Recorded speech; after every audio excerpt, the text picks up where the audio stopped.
O Novo Mundo, inspirado em ideias vindas do Velho Mundo, assumiu no século XIX sua própria direção, sob a liderança de homens que vislumbravam uma independência político-administrativa e almejavam criar grandes nações. Mais ao norte, com ideias de expansão, mais ao sul, com ideias de união.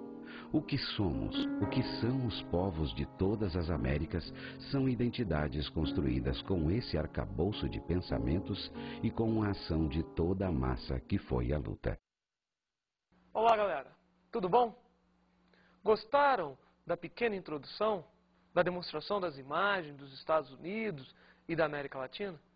Pois bem, o tema da aula de hoje são os Estados Unidos e a América Latina no século XIX, onde faremos uma abordagem em relação aos Estados Unidos de como veio a surgir esta potência que nós conhecemos hoje, politicamente, economicamente, militarmente. Falaremos da marcha para o oeste, falaremos da doutrina Monroe e da Guerra de Secessão.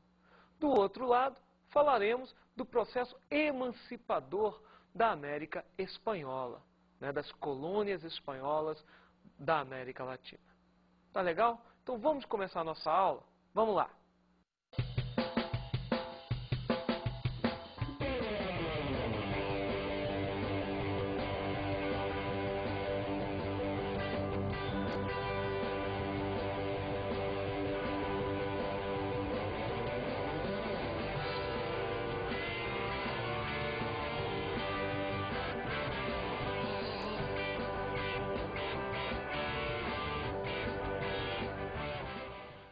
Para começarmos a aula de hoje, vamos abordar os Estados Unidos no século XIX. Mas, para entender melhor o processo, vamos voltar um pouquinho. Vamos voltar no século XVIII, no dia 4 de julho do ano de 1776. A data que marca a emancipação norte-americana, ou seja, o processo de independência dos Estados Unidos da América, perante o seu dominador, a metrópole Inglaterra. Este episódio é conhecido como a Primeira Guerra de Independência dos Estados Unidos. Daqui a pouco a gente vai ver a Segunda Guerra de Independência.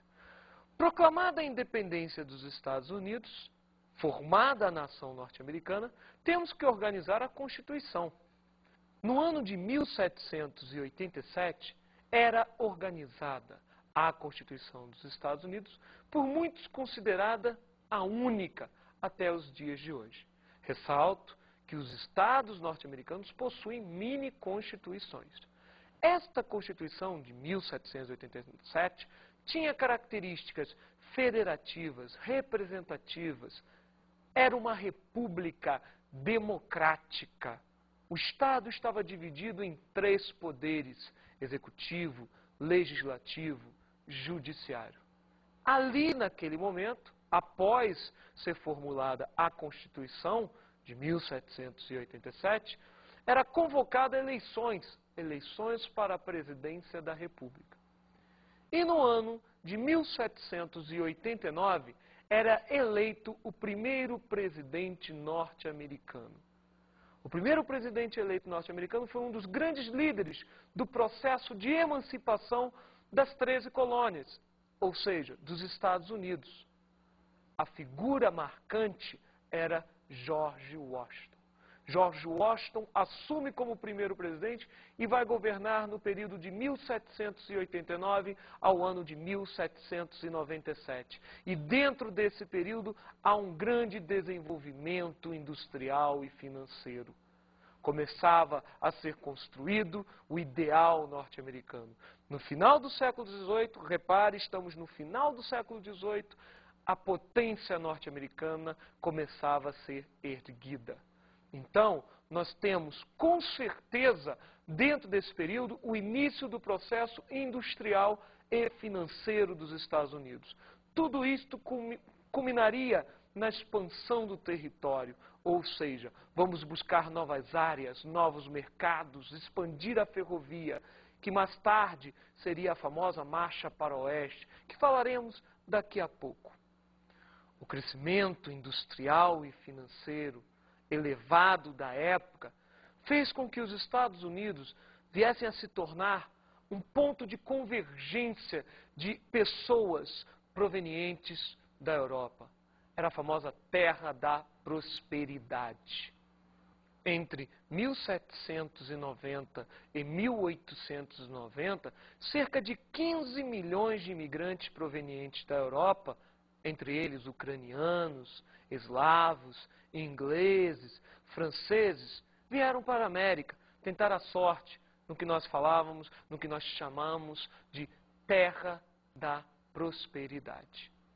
Bom, vale ressaltar que a Inglaterra começou a olhar para os Estados Unidos como uma colônia novamente. A Inglaterra percebeu que as 13 colônias agora independentes estavam lucrando muito e, por isso, no período de 1812 a 1814, tentou recolonizar os Estados Unidos. O rei Jorge III, rei da Inglaterra, simplesmente convocou as tropas inglesas para retomar as suas ex-colônias. Era o que nós chamávamos de Segunda Guerra de Independência, entre os anos de 1812 e 1814. O resultado? Você já sabe, os Estados Unidos venceram novamente e mantiveram a sua independência perante a Inglaterra. A partir deste momento, a Inglaterra não incomodou mais os Estados Unidos como nação independente.